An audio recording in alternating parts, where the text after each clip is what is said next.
I'm Jessica Miller, 28 years old, and after 4 years as an Army medic overseas, I was finally heading home for Christmas. My stomach fluttered with excitement. The first holiday with my mom since enlisting.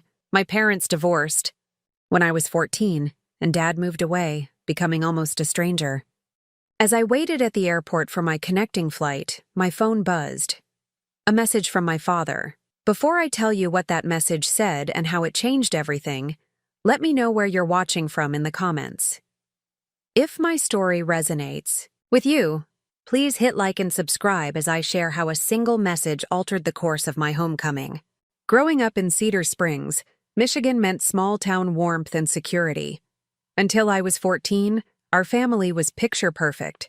Mom baking cookies, Dad coaching my softball team, and our golden retriever Rusty completing our Norman Rockwell painting. Mom taught second grade at the local elementary school, while Dad ran a moderately successful construction company. Every Christmas, we'd cut down our own tree from Wilson's tree farm and spend the evening decorating it with ornaments I'd made. Throughout my childhood, each one cataloging my growth from clumsy handprints to more sophisticated crafts. Everything changed during my freshman year of high school. The 2008 recession hit our town hard, and Dad's business suffered catastrophic losses. The arguments started small, whispered tensions about bills that escalated into full-blown shouting matches after they thought I was asleep. 3 months after my 14th birthday, Dad moved out. 6 months later, he relocated to Ohio for a job opportunity, and our once close relationship began its slow death by distance. Mom, Karen Miller, was devastated but resilient. She picked up extra tutoring hours, cut coupons religiously, and somehow kept our house despite the financial strain. We downsized Christmas, birthdays became modest affairs, but she never let me feel the full weight of our new reality. "We're Miller women," she'd say with fierce pride. "We bend, but never break." Meanwhile, Dad, Robert Miller, became a voice on the phone, then texts, then simply a Christmas and birthday card with increasingly generic messages. The cards always contained money, which Mom would grudgingly deposit into my college fund. "Your father loves you," she'd insist, though her tight expression suggested complicated emotions beneath her words. I stopped asking about him eventually, finding it easier to focus on the parent who remained. My senior year of high school brought college application anxiety and an unexpected recruiting visit from Army Sergeant Daniels. The military had never been on my radar, but the education benefits caught my attention. Mom was horrified when I brought home the brochures. "You could get killed, Jessica," she said, tears welling in her eyes. "I could also get an education without drowning in debt," I countered. "And purpose, and skills." What I didn't say, I could escape this town where everyone knew my father had abandoned us, where teachers gave me sympathetic smiles and friends' parents invited me for extra dinners. I called Dad to tell him my decision. The call lasted 4 minutes. "Be careful," he said. That was it. No attempt to talk me out of it, no paternal concern, just 2 words that felt like another abandonment. Basic training was hell and salvation simultaneously. My body ached constantly, but my mind grew sharper, more focused. When I qualified for medic training, I found my calling. Blood and trauma didn't faze me. I was good in crisis, steady-handed, when others panicked. I thrived in the structured environment, earning commendations and respect. My first deployment came faster than expected. Afghanistan, then Iraq. War zones transformed theoretical training into visceral reality. I treated gunshot wounds, blast injuries, severed limbs. Some soldiers survived because of my quick actions. Others died despite everything I tried. Each loss carved something from me. Each save restored a piece. Through it all, letters and care packages from Mom arrived faithfully. Homemade cookies that arrived as crumbs, local newspaper clippings, photos of Rusty growing gray around his muzzle. Dad sent occasional texts. "Hope you're safe. Merry Christmas. Happy birthday." each message like a postcard from a distant acquaintance rather than my father. My unit became my substitute family. Staff Sergeant Rivera taught me dominoes and shared stories about his grandmother in Puerto Rico. Lieutenant Parker protected me from an overly aggressive contractor and never mentioned it again. Specialist Washington and I developed an elaborate handshake that evolved with each month deployed. These people knew my fears, my strengths, my breaking points in ways my biological family never would. 4 years passed this way, with brief visits home on leave, where Mom and I pretended everything was normal, though the distance between my civilian and military lives grew wider with each return. During my last deployment, I received a promotion to Staff Sergeant and an opportunity for extended leave during the holidays. For the first time in 4 years, I could spend Christmas at home. I spent weeks preparing, buying gifts for Mom from exotic bazaars near base, planning surprises to make up for missed holidays. Mom's excitement poured through our video calls. "I'm making all your favorites," she promised, "and I've kept every ornament you ever made. The tree is going to be hideous with sentimentality this year." I didn't mention I'd also bought a small gift for Dad, a handcrafted leather wallet from a local artisan. It was an olive branch I wasn't sure I wanted to extend, but something in me needed to try. As my departure date approached, I felt both eagerness and anxiety. The person returning wasn't the same girl who'd left. I'd seen and done things that had fundamentally changed me. Would home still feel like home? Would Mom recognize the harder edges I'd developed? These thoughts occupied my mind as I packed my bags and prepared for the journey back to American soil. The Atlanta airport buzzed with holiday travelers as I slumped in an uncomfortable chair at gate B-23. My connecting flight to Grand Rapids had been delayed twice already, and exhaustion tugged at my bones. 48 hours of travel from our forward operating base had left me disoriented, trapped in that strange limbo between military and civilian life. My uniform attracted occasional glances, some respectful, others curious, a few uncomfortable. I'd changed out of my combat fatigues into my service dress uniform for the journey home, a visual bridge between my worlds. I checked my watch, still 3 hours before the rescheduled departure. My body clock was thoroughly confused, having crossed multiple time zones. The fluorescent lights and constant announcements made rest impossible. I scrolled through old photos on my phone, smiling at images of my childhood home decorated for past Christmases, modest but always warm. Mom had promised to go all out this year, threatening to place a light-up reindeer on our roof despite her fear of heights. The notification sound interrupted my reminiscing. A text message from Dad appeared on my screen, a rare enough occurrence to immediately catch my attention. "Jessica, don't go to your mom's house. There's something you need to know first. Meet me at Riverside Hotel instead." I stared at the message, reading it 3 times to ensure I hadn't misunderstood. No explanation, no further details. Just a cryptic warning and directive from a man who had been barely present in my life for years. "What the hell?" I muttered, drawing a curious glance from the businessman seated across from me. Typical Robert Miller behavior. Creating drama without context was his specialty. I remembered my 16th birthday when he'd called to say he was sending something special that never arrived. Or the time he promised to attend my high school graduation, only to text an hour before the ceremony that his car had broken down halfway. Always big promises, always disappointing outcomes. My first instinct was to ignore the message. I'd been planning this homecoming for months, straight to Mom's house, surprising her with exotic gifts, eating her famous cinnamon rolls while catching up on everything I'd missed. Dad could wait until after I'd settled in, if I decided to see him at all. But an unsettling feeling nagged at me.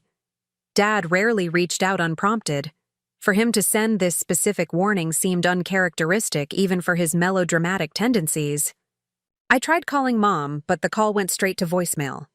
I left a casual message. "Hey Mom, just checking in. Delayed in Atlanta, but should be home tonight. Love you." I purposely didn't mention Dad's text, not wanting to create unnecessary tension. Next, I tried calling Dad back. Voicemail again. I didn't leave a message. I sent a text instead. What's going on? Why shouldn't I go to Mom's? 3 dots appeared, indicating he was typing, then disappeared. No response came.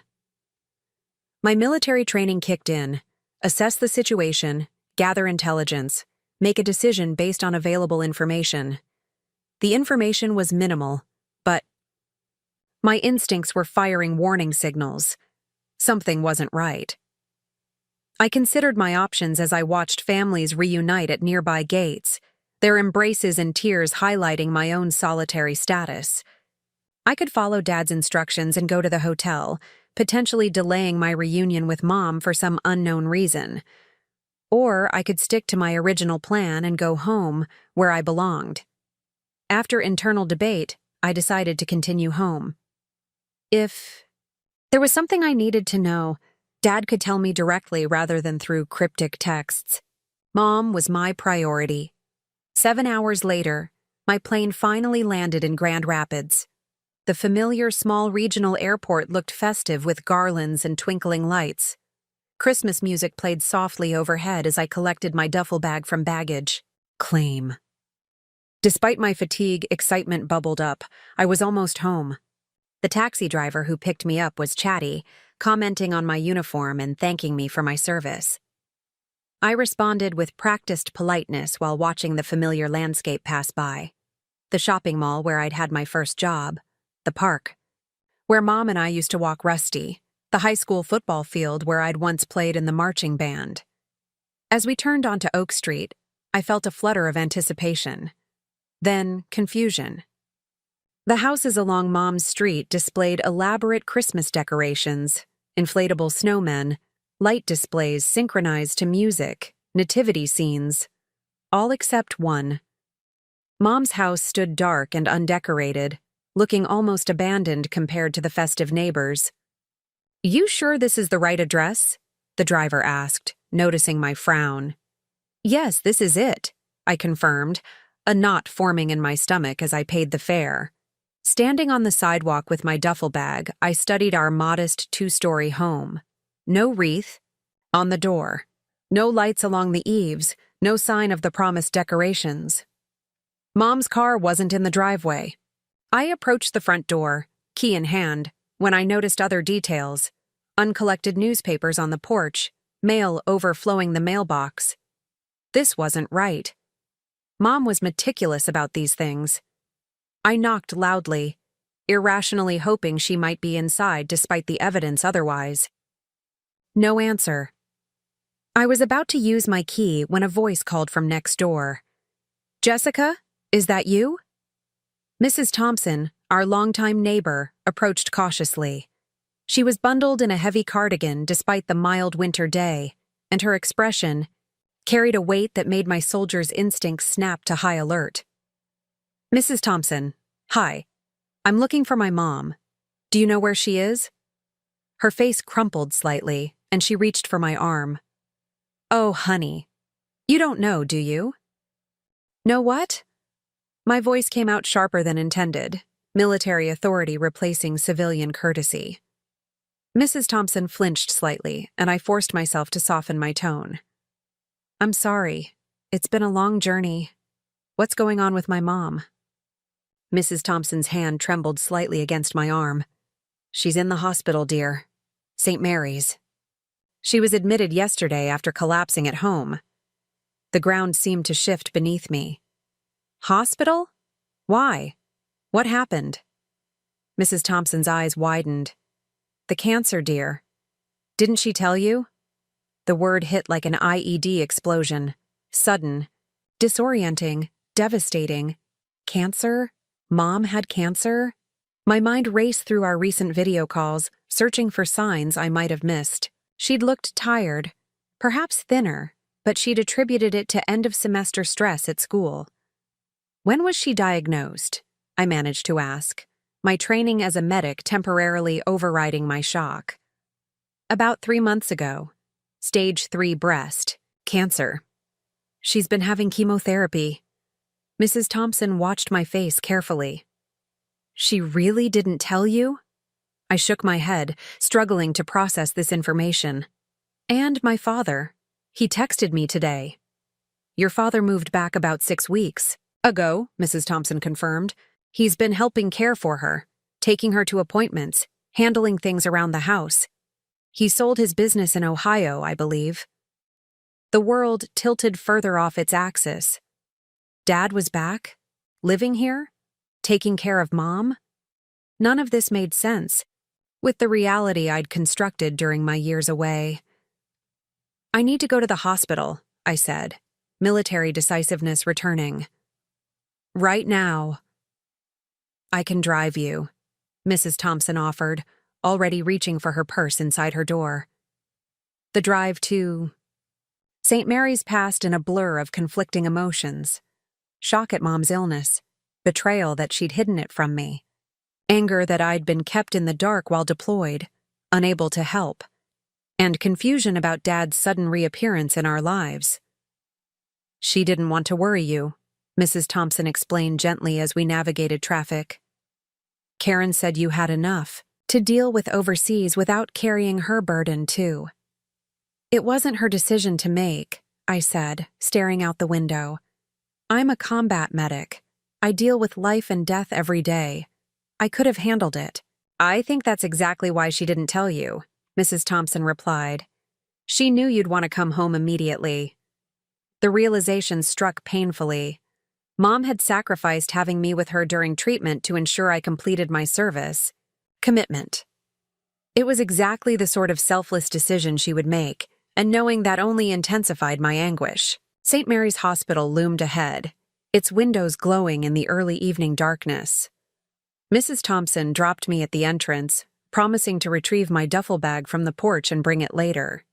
The hospital's antiseptic smell hit me as I entered, familiar from my medical training, but now carrying sinister implications. At the information desk, I learned Mom was in the oncology ward on the 4th floor. The elevator ride felt interminable. Stepping into the oncology unit, I was struck by the contrast between the cheerful Christmas decorations and the somber reality they attempted to mask. A tired-looking nurse directed me to room 412. I paused outside the door, gathering courage. Through the small window, I could see a thin figure in the bed, connected to various machines. And beside the bed, slumped in a chair with his back to the door, was a gray-haired man I barely recognized as my father. I pushed the door open quietly. The beeping of monitors created a rhythmic backdrop to the scene. Dad turned at the sound, his eyes widening in recognition. "Jessica," he said, standing awkwardly. He'd aged dramatically, hair completely gray now, deep lines around his eyes, thinner than I remembered. He wore rumpled clothes that suggested he'd been there for hours, perhaps overnight. I ignored him, moving straight to Mom's bedside. The sight of her shattered my heart. Her once vibrant face was gaunt, skin sallow against the white hospital pillow.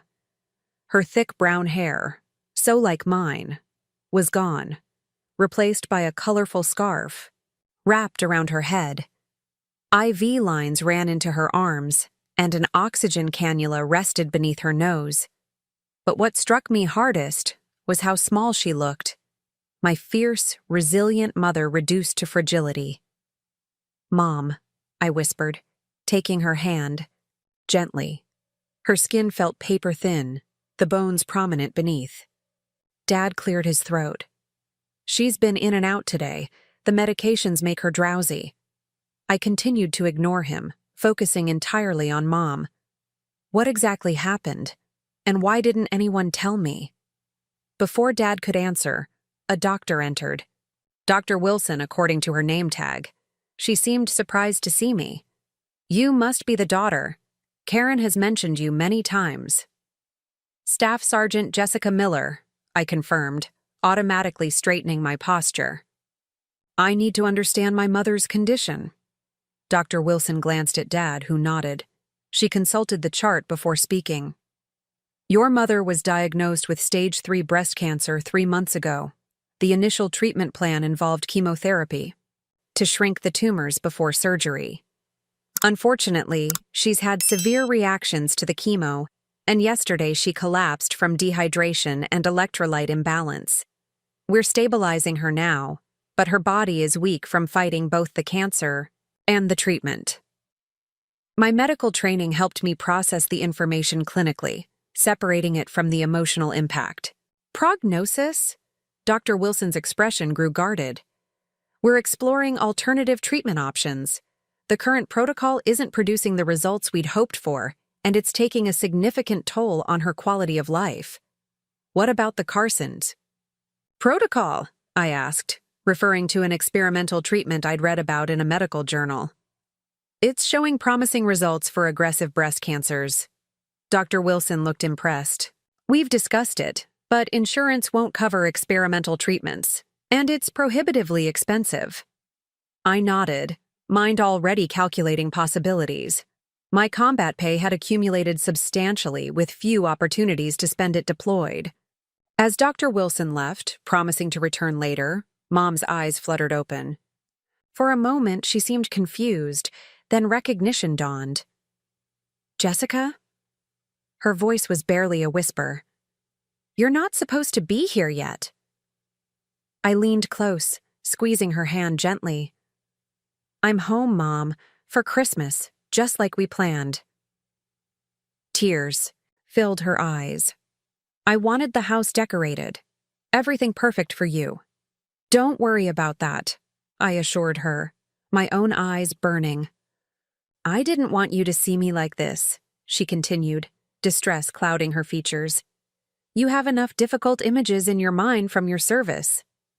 Mom, I said firmly, medic voice replacing daughter voice. I'm exactly where I need to be, and I'm not going anywhere. Her eyes drifted to Dad, standing awkwardly at the foot of the bed. Robert has been helping me. He's been wonderful. I felt a complex surge of emotions, gratitude that she hadn't been alone, confusion about their apparent reconciliation, and lingering anger at being excluded. Why didn't you tell me? I asked, unable to keep the hurt from my voice. Mom's eyes filled with tears again. You were saving lives in a war zone, sweetheart. The last thing you needed was to worry about me. That wasn't your decision to make, I said, echoing my earlier words to Mrs. Thompson. Dad stepped forward. It was my idea, he admitted. I convinced Karen we shouldn't tell you until your deployment ended. I thought I was protecting you too. I finally looked directly at him, years of resentment bubbling up. Like you protected me by disappearing from my life? Mom's hand tightened weakly around mine. Jessica, please, not now. The monitor beside her bed beeped as her heart rate increased. Immediately, my anger receded, replaced by concern. You're right, I said, softening my tone. Rest now, Mom. We can talk later. As she drifted back to sleep, I turned to Dad. I got your message at the airport. This is what you wanted to prepare me for?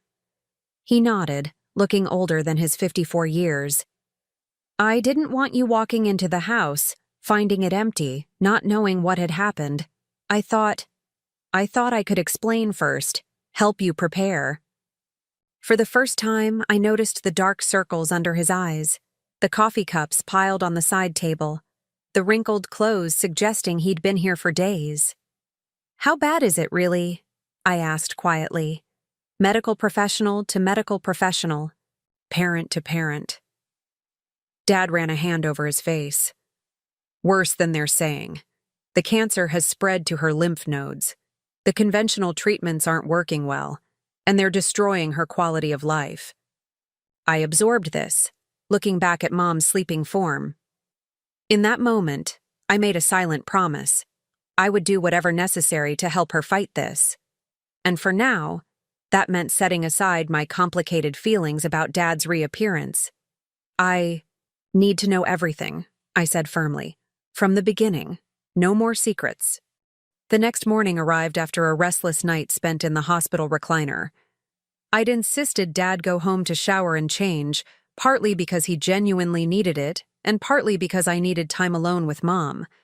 She'd awakened briefly during the night, and we'd spoken softly in the darkness. Small talk, mostly, avoiding the elephant in the room until we were both stronger. When the oncology team arrived for morning rounds, I stood at attention, notepad ready.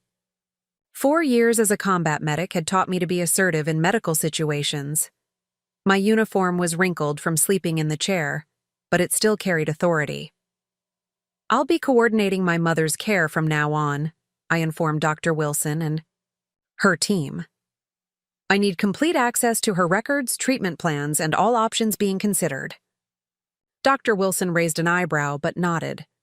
"Of course, though you'll need your mother's permission." Mom, more alert this morning, signed the forms without hesitation. "Jessica knows what she's doing," she told the doctors proudly. "She saved lives in conditions you can't imagine." Within hours, I'd reviewed Mom's complete medical file, researched her specific cancer type, and developed questions about treatment alternatives. When Dad returned, freshly showered but still exhausted looking, I was on my 3rd cup of hospital coffee and surrounded by printouts. "The Carson protocol is her best option," I said without preamble. "It's showing 68% response rate in cases like hers." Dad set down the fresh clothes and toiletries he'd brought for Mom. "We've explored that. Insurance won't cover it, and it costs nearly $80,000. "I've got combat pay saved," I said. "Almost $30,000. We can find the rest." Dad shook his head. "Jessica, I've already sold my business in Ohio. I got a fair price, but most of it's gone to medical bills already. The conventional treatments alone have cost." "You sold your business?" I interrupted, genuinely surprised. The construction company had been his life's work, his identity for as long as I could remember. "What else could I do?" he asked simply. It was Karen. The implication hung between us. After all these years, despite their divorce, he'd sacrificed everything when Mom needed him. It complicated the narrative I'd constructed about his abandonment. Our conversation was interrupted. When Mom returned from her morning scan, looking exhausted from just that small exertion, a nurse helped settle her back into bed. "We were just discussing treatment options," I said, taking her hand. Mom smiled weakly. "Always my little problem solver." "The Carson protocol," I began. "Is too expensive," Mom finished firmly. "And I'm tired, Jessica. So tired of being sick from the treatments without getting better." "Mom, you can't give up," I said, alarm rising in my chest. "I'm not giving up," she replied. "I'm being realistic. And what I want most is a normal Christmas. With my daughter. Not more hospitals, not more sickness." I exchanged glances with Dad, seeing my own concern mirrored in his eyes. This wasn't the fighter I remembered. The day progressed with tense discussions about treatment approaches. Dad and I found ourselves on opposite sides, he supporting Mom's wish to prioritize quality of life, me advocating for aggressive intervention. Years of military medicine had taught me to fight death with everything available, while Dad had watched Mom suffer through months of debilitating treatments. "You haven't been here," he said during one heated moment in the hallway. "You haven't seen what the chemo does to her." "Because neither of you told me," I snapped back. A nurse passing by gave us a warning look, and we lowered our voices. "She wanted you to complete your service," Dad explained for the 10th time. "She was so proud of you, of what you were doing. She didn't want to be the reason you came home early." "That should have been my choice," I insisted. Our argument was interrupted by my phone ringing, my commanding officer checking on my arrival home. I stepped away to take the call, explaining briefly that a family emergency might require extending my leave. The sympathetic response reminded me of the military family I'd temporarily left behind. When I returned, Dad was speaking with a hospital administrator about insurance coverage. The conversation wasn't going well. "What's happening?" I asked. They're denying coverage for the next round of treatment, Dad explained. Frustration evident, saying it's not medically necessary at this stage. My temper flared. I'd seen this pattern with wounded veterans, bureaucracy interfering with necessary care. Stepping forward, I addressed the administrator directly. My mother has paid into her insurance for 25 years without a lapse. She deserves every treatment option available. I've seen men receive better medical care in desert field hospitals than what you're offering my mother. The administrator looked taken aback by my intensity.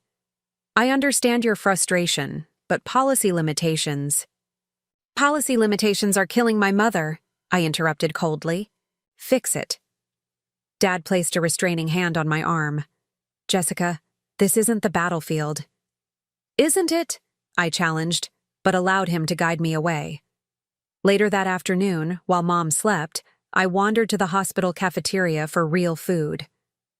The Christmas decorations throughout the hospital felt like a mockery, cheerful reminders of the holiday Mom had planned so carefully, now impossible. Plastic snowflakes hung from the ceiling while families faced their worst nightmares in rooms below. As I stood in line with my tray, someone called my name. Turning, I saw Brendan Taylor, a classmate from high school. He looked essentially the same, perhaps a bit heavier, but with the same easy smile and confident posture. Jessica Miller! Wow! Look at you in uniform. A real-life hero. His enthusiastic greeting felt jarringly inappropriate given my current reality. I mustered a polite nod. I heard you were in the army or something, he continued. How's that going? Fine, I said shortly, not elaborating on the complexities of military service or my current situation. Cool. So you home for Christmas? Big plans with the family? The question twisted something inside me. Not exactly. My mom's upstairs in oncology, stage 3 breast cancer. His smile faltered. Oh shit, I'm sorry, I didn't know. Neither did I until yesterday, I said flatly. Brendan shifted uncomfortably. Well, if you need anything. Thanks, I said, knowing the offer was empty. Politeness. We'd never been close. As he walked away, I realized he hadn't actually recognized me. Not really. He saw the uniform, not the person I'd become. Just as I'd only seen Dad as the man who'd left, not the man who'd returned when needed most. Returning to Mom's floor with my barely touched meal, I overheard Dad speaking with Dr. Wilson in a quiet corner. Realistic expectations, the doctor was saying. Without more aggressive treatment, we're looking at months, not years. And with the treatment? Dad asked, voice strained. Still no guarantees, but potentially longer. Better quality time. But she needs to want it, Mr. Miller. Your ex-wife is making her own choices here. I stepped back around the corner, processing what I'd heard. Months, not years.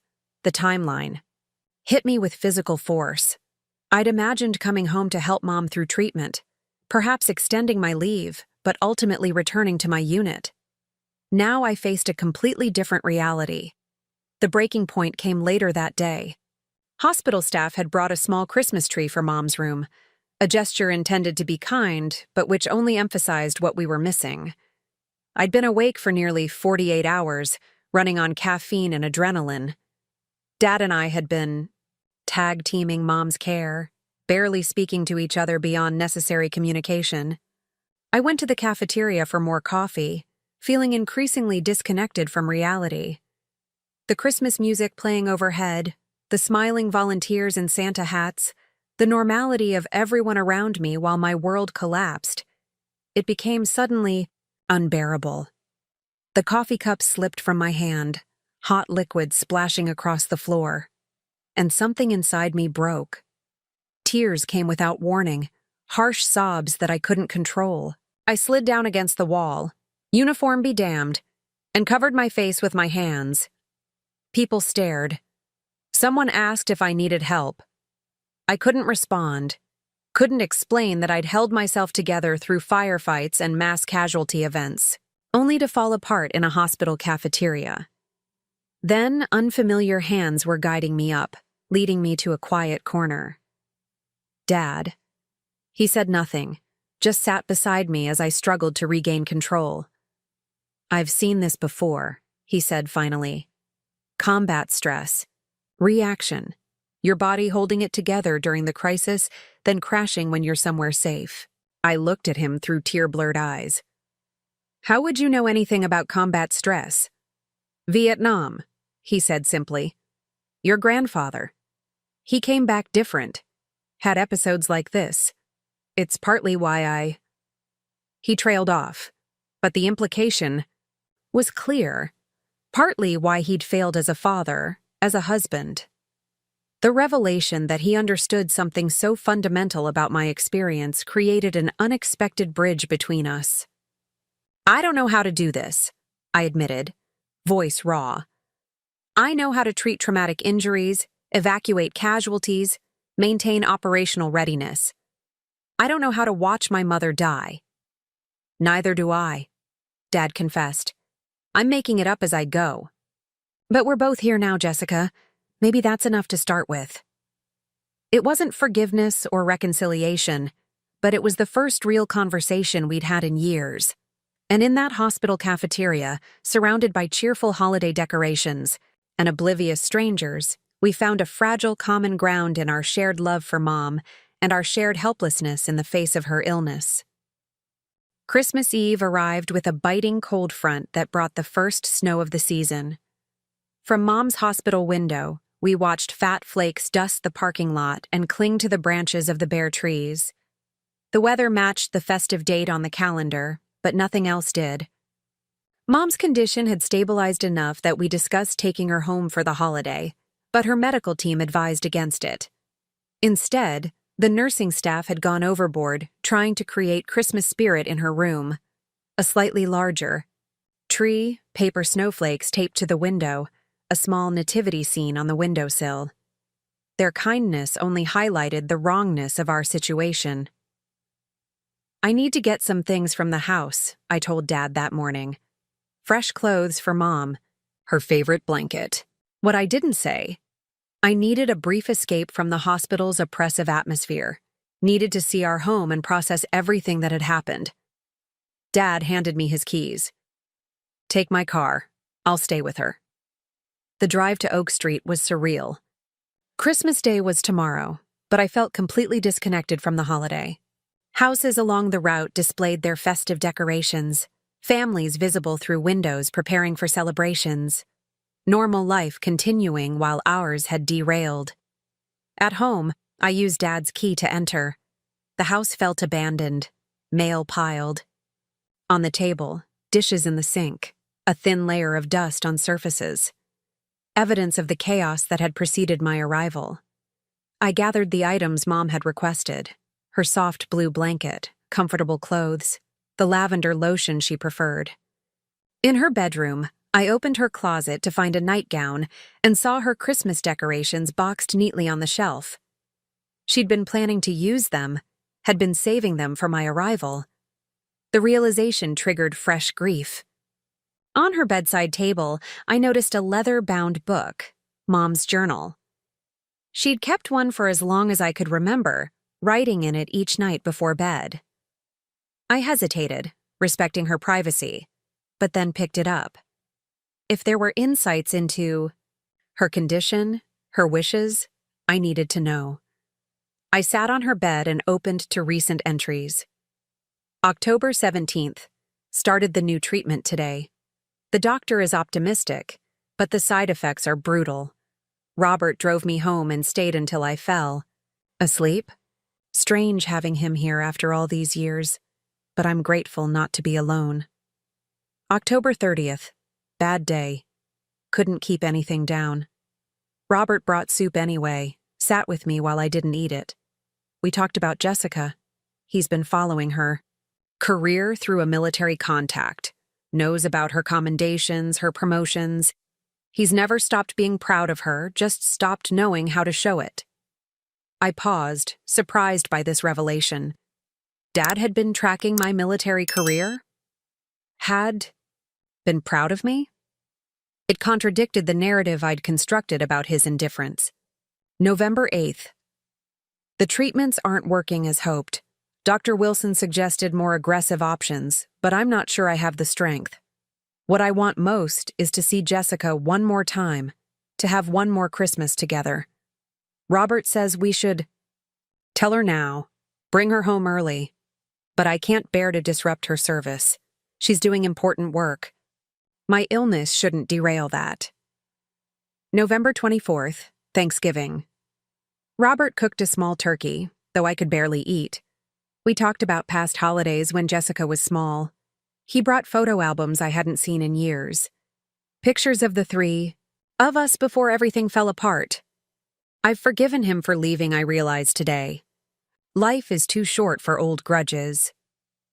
I flipped through more entries, reading about Mom's physical decline, her preparations for my visit, her hopes that she could hide her condition long enough to give me one normal Christmas.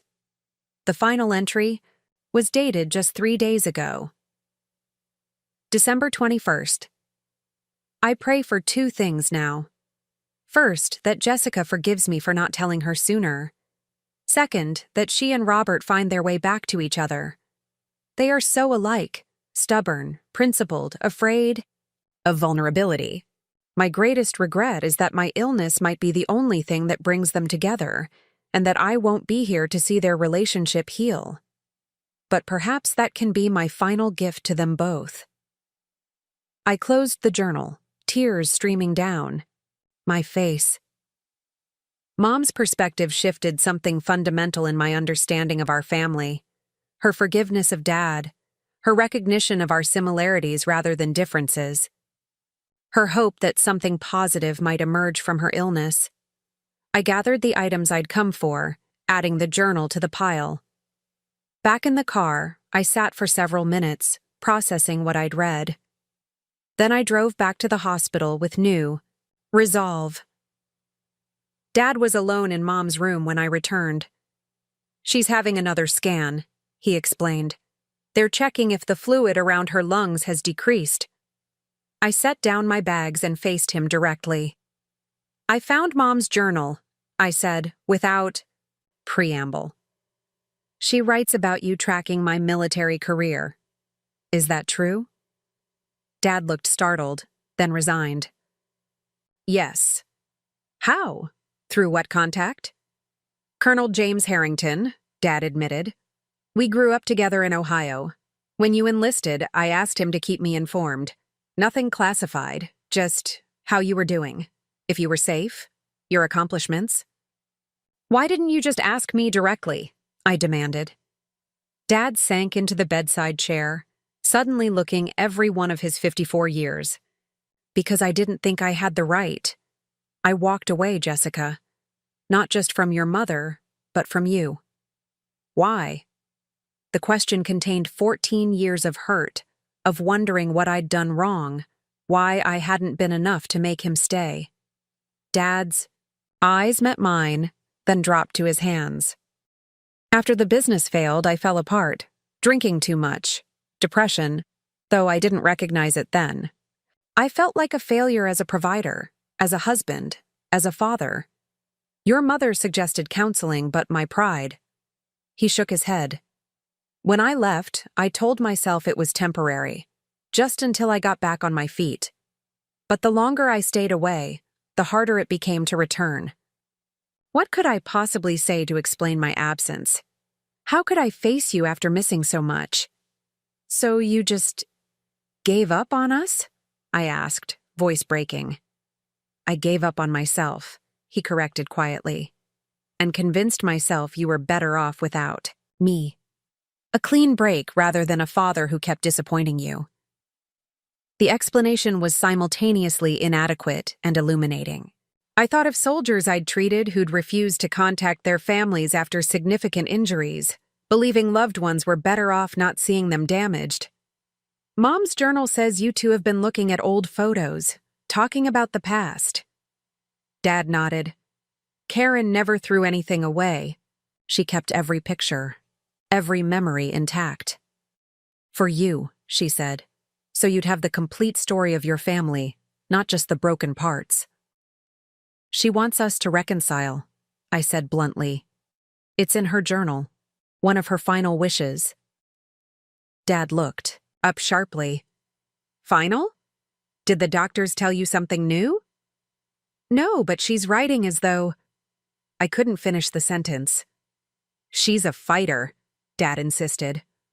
Always has been. The journal says she's tired of fighting, I countered.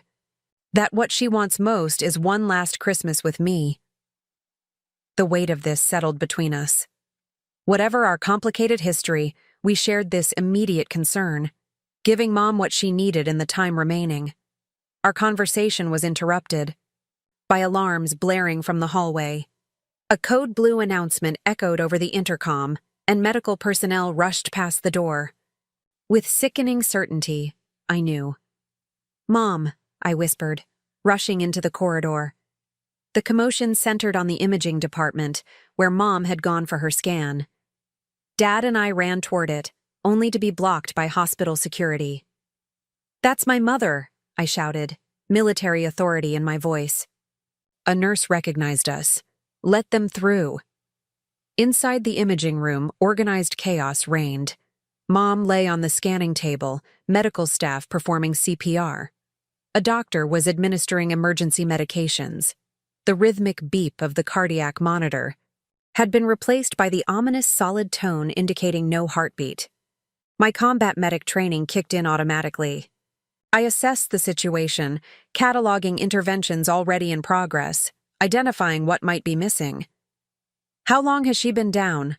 I asked a nearby nurse, voice steady despite my internal panic. About 2 minutes, she replied. She collapsed. During the scan. Dad stood frozen in the doorway, face ashen. I moved to his side. She's in the right place, I assured him, though we both knew cardiac arrest in a cancer patient carried grim implications. Time stretched as we watched the resuscitation efforts. 1 minute, 3 minutes, 5 minutes without a pulse. The medical team worked with professional efficiency, but I could read the growing concern in their expressions. The longer CPR continued without response, the less likely recovery became. We need to call it, a doctor said finally, checking his watch. No, Dad protested, stepping forward. Please, don't stop. The doctor looked at him compassionately. Sir, we've been working for 15 minutes. There's no cardiac activity despite multiple medications. I knew the doctor was right. The rational, medical part of my brain accepted the futility. But standing beside Dad, watching his desperate expression, I couldn't bear it. Try once more, I requested, stepping closer. One more round of epinephrine. The doctor hesitated, then nodded.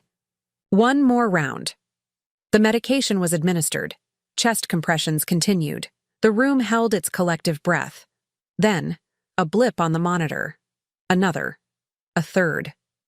An irregular pattern emerged, strengthening gradually into a recognizable rhythm. We have a pulse, someone announced. The room exhaled. Not a victory, not yet, but a reprieve. Hours later, Mom lay in the ICU, connected to even more machines than before. She'd been stabilized, but remained unconscious. The medical team was cautiously pessimistic about her prognosis after such a significant cardiac event. Dad and I kept vigil on opposite sides of her bed. The Christmas Eve we'd envisioned, even the hospital version, had disappeared. Now we measured success in continued heartbeats, in stable oxygen readings, in the simplest signs of continued life. As midnight approached, marking the technical beginning of Christmas Day, Dad reached across Mom's still form and took my hand. Whatever happens, he said quietly, I'm grateful we're both here with her. And with each other. I didn't pull my hand away. In the sterile ICU room, surrounded by beeping monitors instead of Christmas carols, we formed a different kind of family circle, broken, imperfect, but present for each other in the moment that mattered most. Dawn broke on Christmas morning with pale light filtering through the ICU window.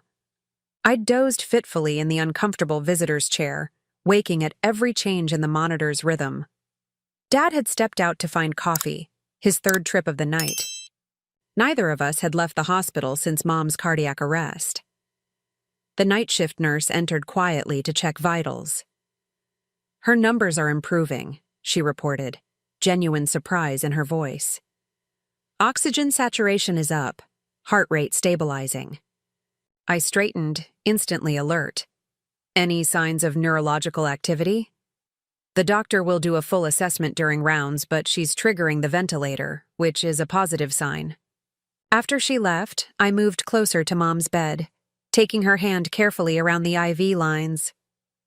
"Mom, if you can hear me, it's Christmas. I'm here. Dad's here too. We're not going anywhere." A subtle pressure against my fingers, so slight I might have imagined it. But the cardiac monitor showed a corresponding increase in heart rate. She could hear me. Dad returned with steaming cups, looking haggard from the sleepless night. "Any change?" "She squeezed my hand," I reported. "And the nurse says her numbers are improving." For the first time in days, hope flickered across his tired face. He set the coffee aside and reached into the duffel bag he'd brought from home. "I brought this, just in case." He pulled out a small tabletop Christmas tree, not a hospital-issue decoration, but a family heirloom I recognized instantly. The ceramic tree with tiny colored lights had sat on our mantel every Christmas throughout my childhood. "Mom loves this thing," I said, surprised he'd remembered its significance. "I found it in the attic when I was looking for her winter clothes," Dad explained, plugging it in beside the bed. The colored lights glowed softly in the dim room. I thought it might feel more like Christmas." The gesture touched me unexpectedly. Dad had never been sentimental during my childhood. That had been Mom's department. This small act revealed a side of him I hadn't known existed, or perhaps one that had developed during his years away. The day progressed with cautious optimism. Mom remained unconscious but showed increasing responsiveness to stimuli. The ventilator settings were reduced as her breathing strengthened. Doctors expressed measured surprise at her resilience. "She's fighting hard," Dr. Wilson told us during afternoon rounds. "Harder than I would have expected given her condition." "She has something to fight for," Dad said, glancing at me.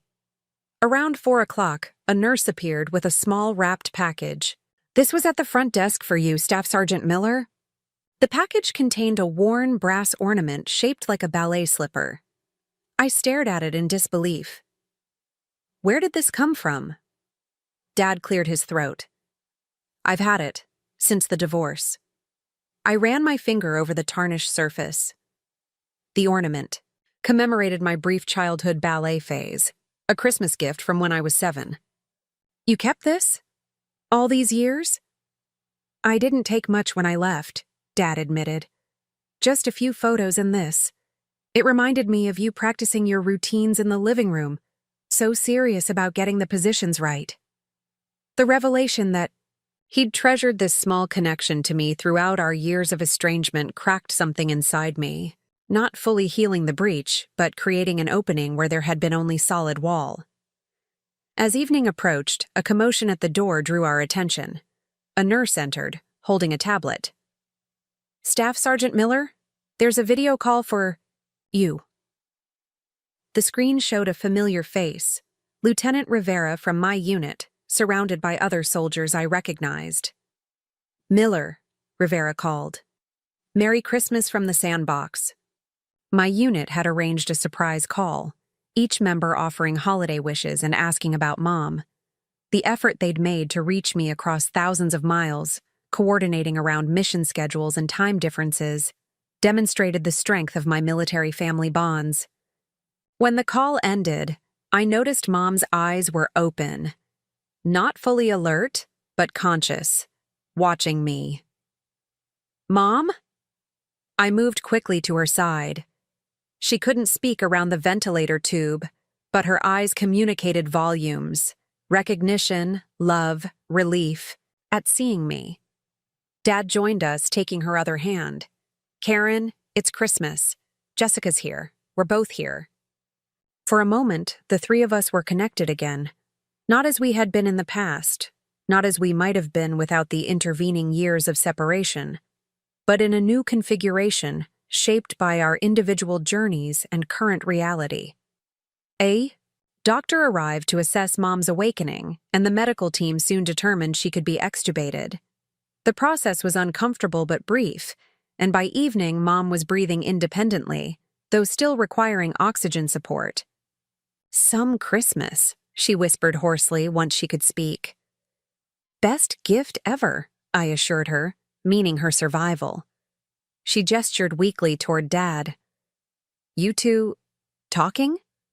Dad and I exchanged glances. "We're working on it," he answered. Mom managed a small smile. "Good." The next few days brought steady improvement. Mom remained weak but engaged, participating in decisions about her ongoing care. The cardiac event had complicated her cancer treatment options, but also created a strange opportunity. Her case now qualified for an experimental therapy program that insurance would cover. As Mom's condition stabilized, Dad and I established an uneasy routine, alternating hospital shifts and briefly returning to the house for sleep and showers. During one such trip home together, the first time we'd been alone outside the hospital, Dad suggested we tackle the house. "Karen would want it cleaned up," he said, "and maybe we could put up a few decorations for when she comes home." The optimism in his voice was infectious. Together, we addressed the neglected house, washing dishes, collecting mail, dusting, surfaces. In the process, we discovered common ground in our methodical approaches to tasks, our attention to detail. In the attic, searching for Christmas decorations, we found boxes of family photos. Some I recognized, others predated my birth. Mom and Dad's early relationship, their wedding, first home. "You were so happy," I observed, studying their young faces. "We were," Dad confirmed, "until we weren't." "What really happened?" I asked. Mom always said it was the recession, the business failing. Dad sat heavily on an old trunk, photo album in hand. "That was the catalyst, but not the real problem. After the business failed, I started drinking. Not just socially, seriously drinking. I'd had problems before, but always managed to control it. When we lost everything, I couldn't cope." "Mom never told me that part," I said quietly. "She was protecting you. And me, I suppose." He turned a page in the album. "I became someone else, angry, unpredictable. She gave me ultimatums about getting help.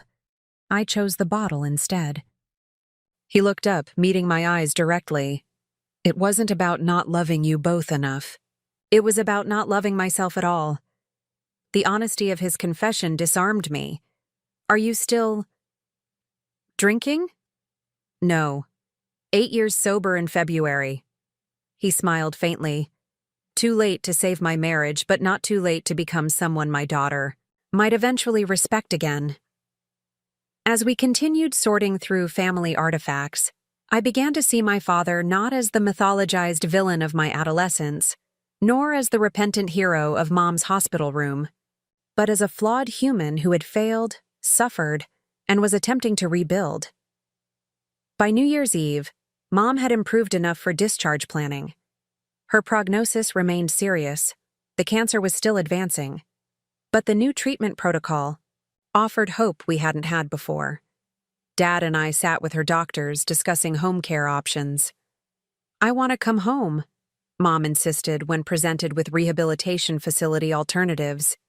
"To my house, with my family." The word family encompassed Dad and me in a way that would have seemed impossible weeks earlier. Somehow, in the crucible of crisis, we had formed a functioning unit, not healed, not whole, but bound by shared purpose and concern.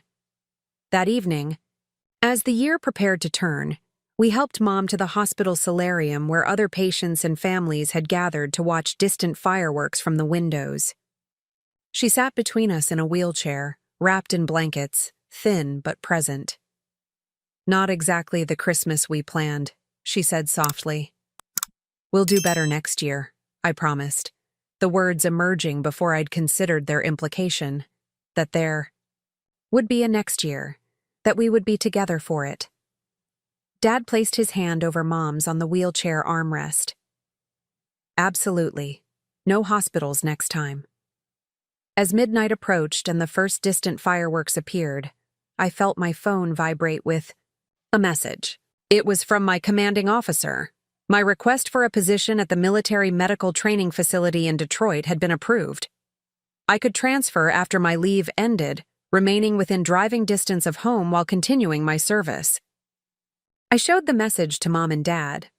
"I'll be staying in Michigan," I explained, "teaching combat medicine to new medics."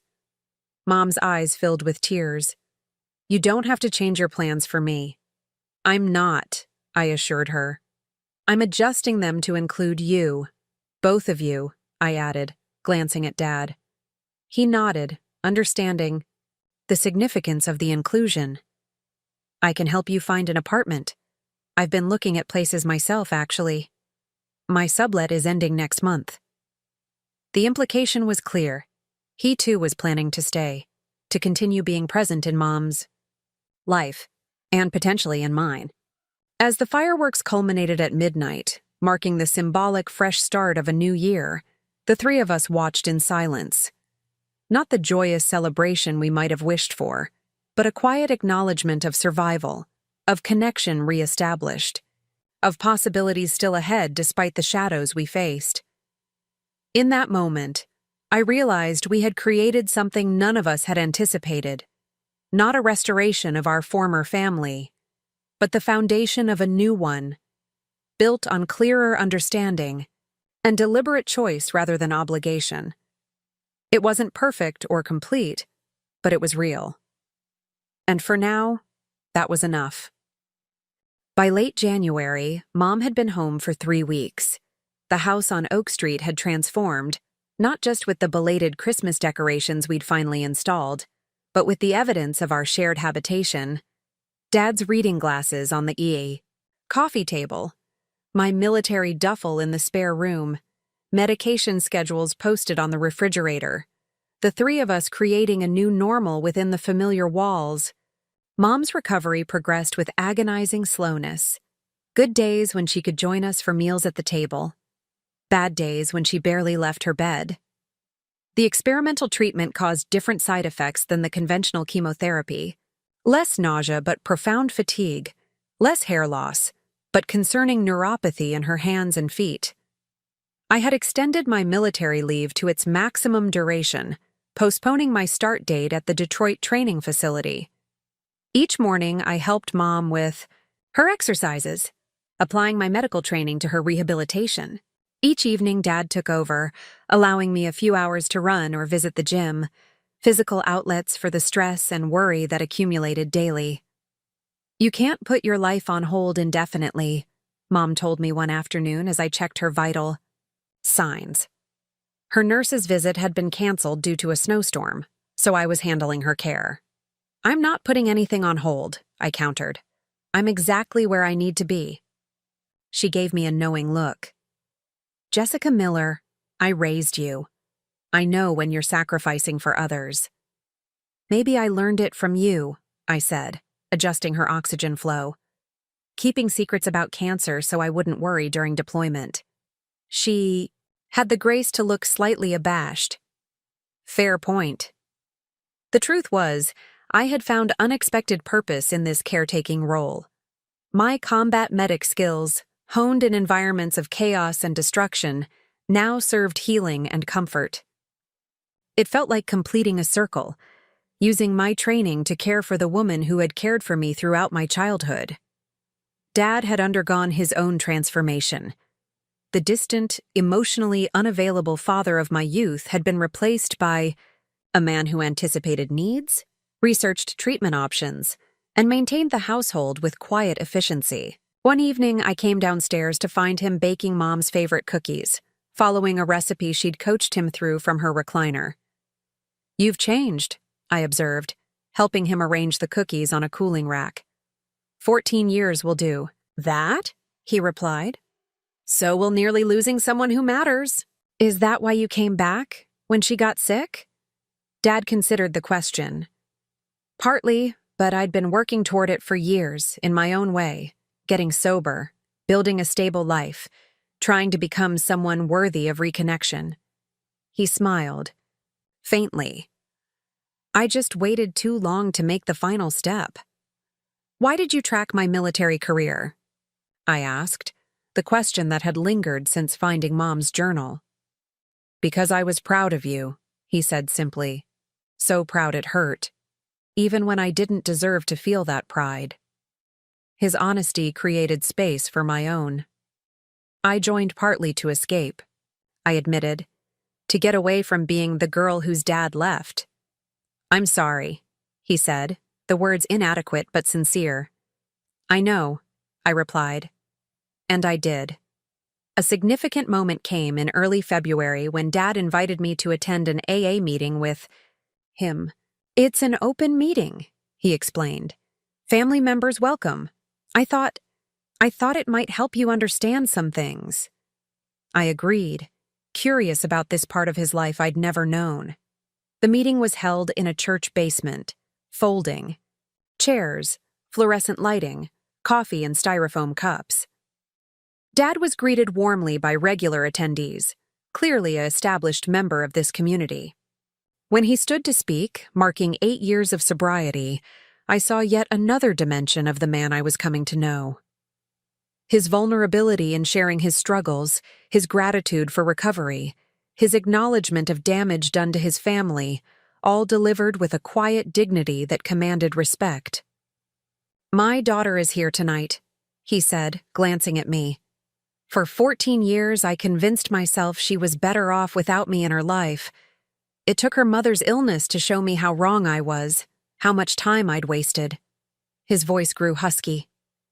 If you're hesitating to reconnect with someone you've hurt, don't wait for a crisis to make the first move. Second chances aren't guaranteed. Later, driving home, I found myself asking questions about his recovery journey, his support system, his darkest moments. For the first time, I saw him as someone who had suffered and survived his own war, different from my combat experience, but no less formative. You could have told me sooner, I said as we pulled into the driveway. About the alcoholism, the recovery. It would have helped me understand. Pride, he admitted, and shame. Powerful deterrents to honesty. I thought about my own silences, the combat experiences I'd sanitized in letters home, the nightmares I'd never mentioned, the hardening I'd felt and hidden. I get that. February brought promising news. Mom's latest scans showed the experimental. Treatment was working. Not a cure, the doctors cautioned, but a significant response that could extend both quantity and quality of life. The timeline had shifted from months to potentially years. See? Mom said triumphantly from her treatment. Chair. I told you I'm not going anywhere anytime soon. You two are stuck with me. Dad and I exchanged relieved glances over her head. Whatever our complicated relationship, we shared absolute alignment in our desire for Mom's recovery.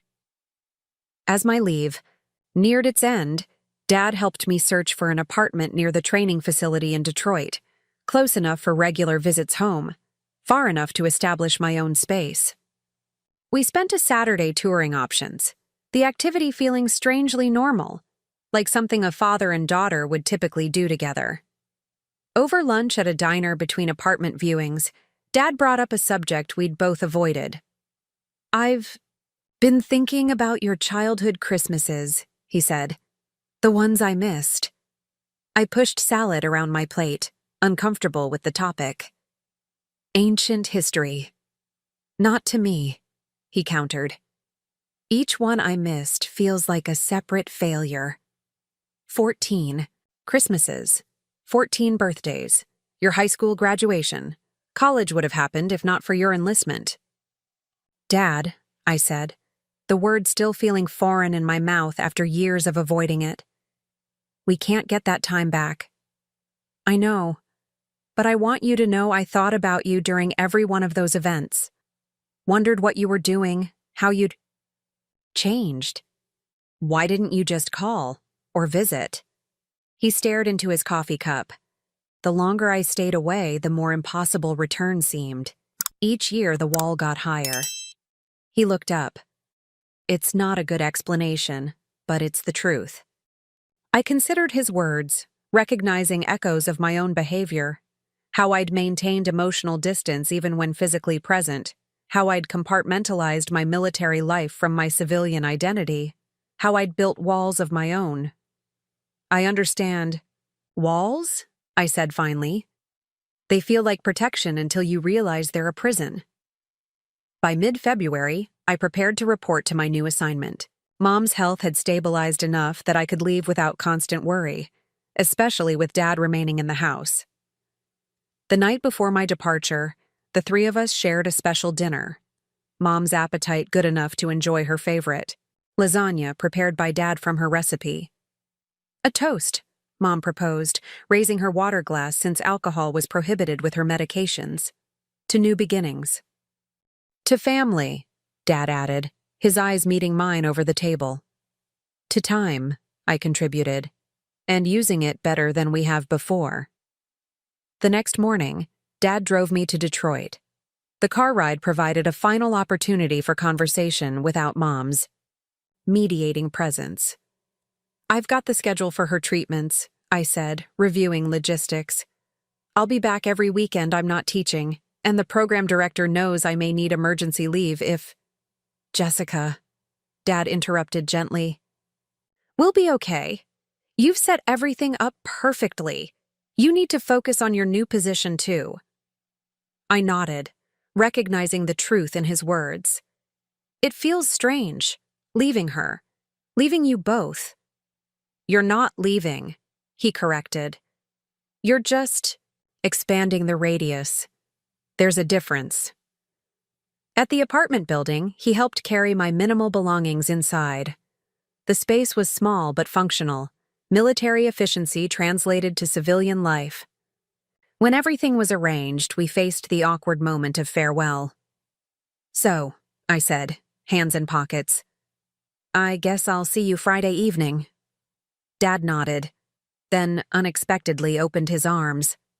After a moment's hesitation, I stepped into the embrace.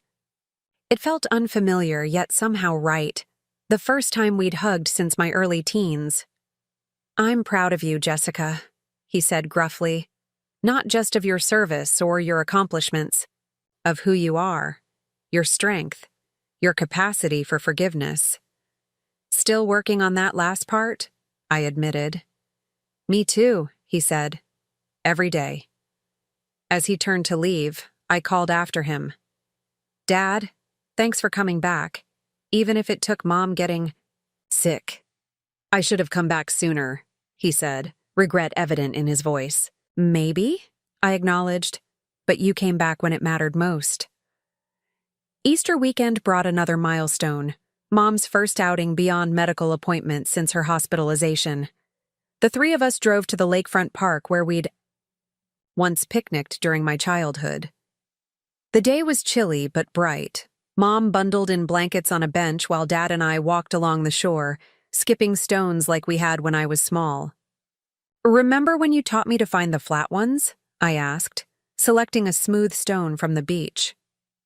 "You were determined to beat my record," he recalled. 5 skips. I grinned, winding up and releasing the stone. 6 distinct bounces before it sank. "Apparently some skills improve with age," I observed. We returned to Mom, who watched us with evident satisfaction. "This is what I wanted," she said as we settled beside her. "Just this."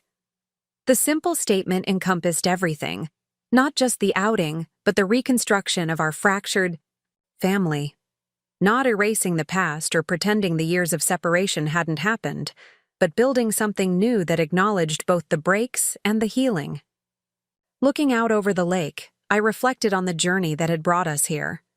From the airport text that had upended my homecoming to this moment of precarious peace.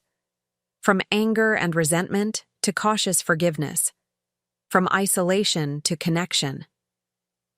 The path forward remained uncertain. Mom's cancer still posed a serious threat despite its temporary retreat. Dad and I were still learning how to communicate, how to be father and daughter after so many years as strangers. My military career continued to shape my identity and choices. But the essential lesson had been learned. Distance, physical, emotional, temporal, didn't negate love. It just made its expression more complicated, more precious when finally achieved. As we packed up to return home, Mom took my hand. "This wasn't the Christmas homecoming you expected," she said. "No," I agreed. "It was harder and more important."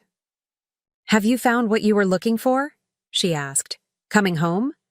I considered the question, watching Dad load the car with careful attention to Mom's comfort. "I think I'm starting to understand that coming home isn't about returning to a place," I said finally. "It's about returning to people.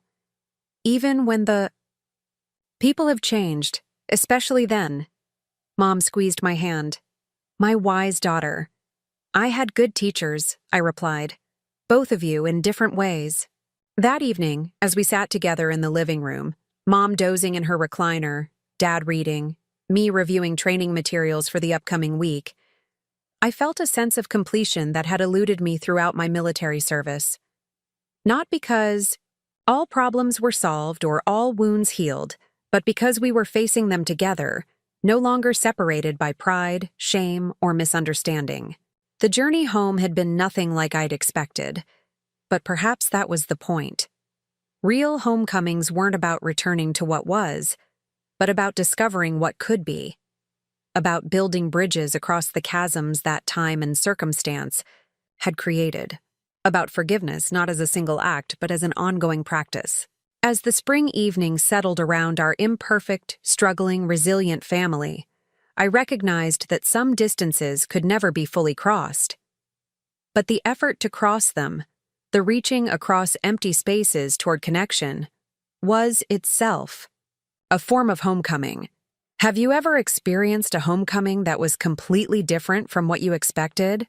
Or had to rebuild a relationship you thought was permanently broken? Share your story in the comments below.